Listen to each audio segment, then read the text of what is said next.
شہزادے آستانہ عالیہ چورا شریف حضور پیر طریقت رہبر شریعت پیر سید احمد ثقلین حیدر شاہ صاحب دامت برکاتہ العالیہ، آپ کا جذبہ ذرا مجھے چاہیے آخر میں تمانا نعرہ تکبیر، نعرہ رسالت، نعرہ حیدری۔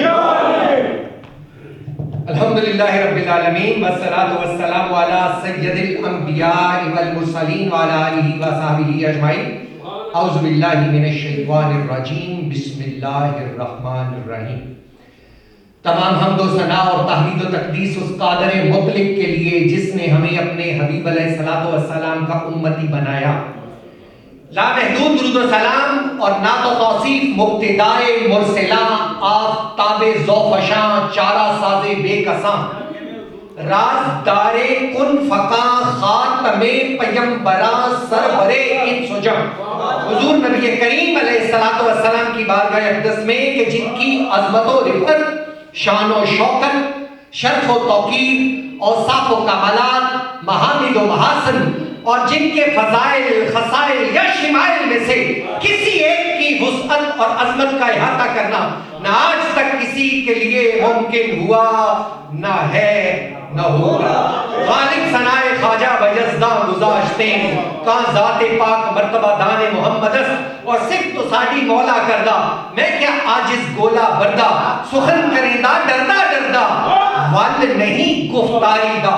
آج کی یہ بابرکت، یہ عظیم الشان، یہ روح پرور، یہ فقید المثال، یہ باوقار اور عظیم الشان اپنی پاکیزہ، حسین، ایمان افروز روایات کو اپنے دامن میں سمیٹے ہوئے محفل مبارک کے انعقاد پر اس بزم کی صدر بزم حضرت قبلہ پیر سید محمد کرم، حضرت پیر محمد کرم شاہ صاحب رحمۃ اللہ تعالی علیہ کے کرم سے اور جن کے فیض و برکات سے جن کا چہرہ اور جن کا سینہ روشن ہے، میری مراد حضرت قبلہ پیر سید میر حسین شاہ صاحب، اللہ کریم آپ کو صحت و سلامتی اور آپ کے مدارج میں، آپ کے مراتب میں اور زیادہ عظمتیں عطا فرمائے۔ جس حسین اور جمیل انداز میں آپ دیکھ رہے تھے ایک ایک ثنا خان آقا کریم علیہ الصلوۃ والسلام کی بارگاہ اقدس میں اپنی حاضری گلہ عقیدت پیش کر رہا تھا، میں نام لوں تو وقت زیادہ ہو جائے گا کیونکہ میں نے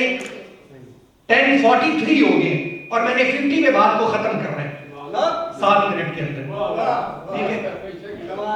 وہ اور پیش کر رہے تھے اللہ کریم نے جتنی کو عظمت عطا فرمائی ہے، گلی گلی، کریا کریا، کوچا کوچا، آقا کریم علیہ الصلوۃ والسلام کی محبت کے ترانوں سے سماعتوں کو باوضو بھی کرتے ہیں اور سینوں کو روشن بھی کرتے ہیں۔ اللہ تعالیٰ انہیں اور زیادہ عظمتیں، صحت اور سلامتی عطا فرمائے۔ شہباز فریدی صاحب سے پاک پتن شریف میں تو ملاقات ہوتی رہتی تھی، بڑی مدت کے بعد ہوئی اور بڑا دل کا گلشہ کھل گیا۔ دوستو، نعت جو ہے اس سے ایمان کا گلشن مہکتا ہے، اس سے روح کا غنچہ کھلتا ہے اور اس سے نعت جو ہے یہ مومن کا وظیفہ حیات ہے، یہ مومن کی زیست کا عنوان جلی ہے۔ آقا کریم علیہ الصلوۃ والسلام کے صحابہ اکرام نعت پڑھا کرتے تھے اور حضور نبی کریم علیہ الصلوۃ والسلام سامنے بیٹھ کے نعت سنا کرتے تھے۔ ایک ہی بات کر کے اسی پہ بات ختم کروں گا۔ یمن میں ایک شخص ہے جس کا نام ہے سواد بن قارب رضی اللہ تعالیٰ عنہ، بات ہے ابن اسلام قبول کیا۔ آپ کو خواب میں بشارت ہوئی، ابھی میں بیٹھا ہے یہ واقعہ ذہن میں آ گیا، ان کو خواب میں بشارت، کیونکہ نعت کا ماحول بنا ہوا ہے، نعت کی بات کریں گے، آپ کو خواب میں بشارت ہوئی کہ آفتاب نبوت اور رسالت جو ہے وہ مکہ پاک سے طلوع ہوا ہے۔ اچھا، ایک مرتبہ بشارت ہوئی، پھر دوسری مرتبہ نبی پاک علیہ الصلوۃ والسلام کی اعلان کی بشارت ہوئی، پھر تیسری مرتبہ خواب میں ہوئی۔ جب تیسری مرتبہ ہوئی تو یمن میں آپ نے اپنا سفر شروع کیا اور سیدھے مکہ پاک آئے۔ جب مکہ پاک آئے تو انہیں پتہ لگا کہ نبی پاک علیہ الصلوۃ والسلام مدینہ منورہ کی جانب تشریف لے گئے، ہجرت فرما گئے۔ اب وہاں کچھ دن رہے مکہ میں، جب مکہ میں رہے تو انہوں نے پوچھا ہوگا کہ آقا کریم علیہ الصلوۃ والسلام کی گفتار کیسی ہے، حضور کا حسن و جمال کیسا ہے، حضور کا فضل و نوال کیسا ہے، حضور کا جود و نوال کیسا ہے، حضور کی پاکیزہ سیرت کیسی ہے، حضور کا پاکیزہ کردار کیسا ہے، حضور کا عظیم الشان اخلاق کیسا ہے۔ یہ سنتے رہے باتیں۔ اب انہوں نے آقا آقا کریم علیہ الصلوۃ والسلام کی زیارت کے لیے مدینہ منورہ کا سفر شروع کیا. اب جب سفر شروع کیا پرانا زمانہ تھا, اب اونٹ پہ بیٹھے ہوئے ہیں یا گھوڑے پہ بیٹھے ہوئے ہیں اور وہ سارا تخیل ذہن میں. اب چلتے چلتے انہوں نے ایک نعت کہی. اب حضور کی زیارت نہیں کی لیکن ایک نعت کہی. اب نعت کہتے چلے جا رہے ہیں فی البدی اشعار, اور چلتے چلتے آگے حضور کی بارگاہ اقدس. جب آقا کریم کی بارگاہ میں آئے, دیکھا آقا کریم تشریف فرمائے, حضور کے چہرے اقدس پر نگاہیں پڑی. حضور علیہ الصلوۃ والسلام نے قریب بلایا, قریب آ گئے. آ کے میں بات کو مختصر کرتا ہوں, اسلام قبول کیا, آقا کے غلاموں میں کی فہرست میں اپنا نام لکھوایا. ابھی بیٹھے ہی تھے کہ آقا کریم علیہ الصلوۃ والسلام متوجہ ہوئے اور فرمایا سواد وہ نعت تو سنا جو رستے میں کہہ رہا تھا, وہ نعت تو سنا جو رستے میں کہہ رہا تھا. اب حضرت سواد نعت کہہ رہے تھے, کسی کو تو علم نہیں تھا.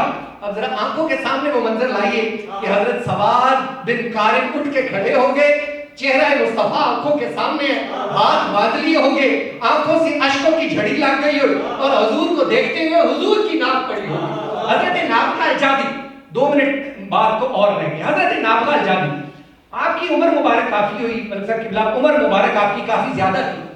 آپ حضور کی غلامی میں آئے تو پہلے اور اشعار کہا کرتے تھے جہالت کی, لیکن جب سے آقا کریم کی غلامی میں آئے تو آپ نے اشعار کہنے چھوڑ دیے. بڑے اعلیٰ کمال کے شاعر تھے. 30 سال آپ نے شعر نہیں کہا, تو جب عمر مبارک 90 سال کے قریب ہو گئی تو کسی نے کہا نابغہ آپ نے اپنی زندگی میں تو بڑی کمال کی شاعری کی ہے, تو آپ بھی شاعری کہیں. تو انہوں نے کہا جب سے میں حضور کی غلامی میں آیا ہوں نا, اب میں شاعری نہیں کرتا. تو انہوں نے ایک توجہ دلائی, انہوں نے کہا اور شاعری نہ کریں, حضور کی نعت کہہ لیں. ایک دم وہ جو ہے ایک چہرے پہ رونق آ گئی. کہا اچھا حضور کی نعت کہیں.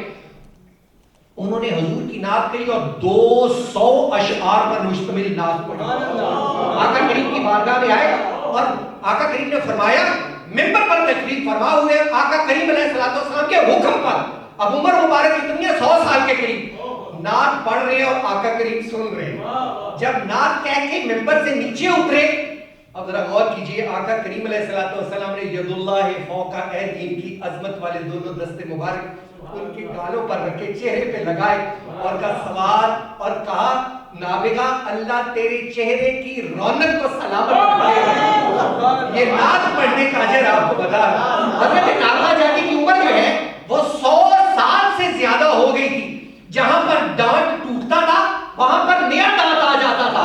گفتگو کرتے تھے تو اندھیرے میں اجالا ہو جایا کرتا. کئی دفعہ مدینہ منورہ کی گلی سے گزرتے تو نوجوان بچے پوچھا کرتے تھے کہ بتائیے آپ کون سی ایپ کیا کرتے ہیں, آپ کے چہرے کی رونق کتنی شاداب رہتی ہے, آپ کا چہرہ نوجوانوں سے بھی بڑھ کر حسین اور خوبصورت ہے. تو حضرت نابغہ رو پڑا کرتے تھے اور کہتے تھے اس میں میرا کوئی کمال نہیں ہے, یہ آقا کریم نے اپنے دستے مبارک میرے چہرے پر لگائے تھے, یہ حضور کے دستے مبارک کا کمال ہے. تو دوستو نعت جو ہے, میں پچھلے دنوں ایک گھر میں گیا تو وہ مجھے کہنے لگے کہ جب سے ہم نے اپنے گھر میں محفل کروائی ہے تو میں اس محفل میں نہ جا سکا. دوبارہ کہیں گیا, کسی اسٹیٹ سے واپس آ رہا تھا, 1 منٹ رہ گیا, بات ختم ہو گئی. تو میں آیا تو وہ کہہ رہے تھے کہ ہمارے بچے جو ہیں انگلش بولتے ہیں, اردو تو بولتے ہی نہیں, لیکن جب سے ہم نے اپنے گھر میں آقا کریم علیہ الصلوۃ والسلام کے میلاد کی محفل کروائی ہے, ہمارے بچوں کی زبانوں پر بھی حضور کی نعت ہے.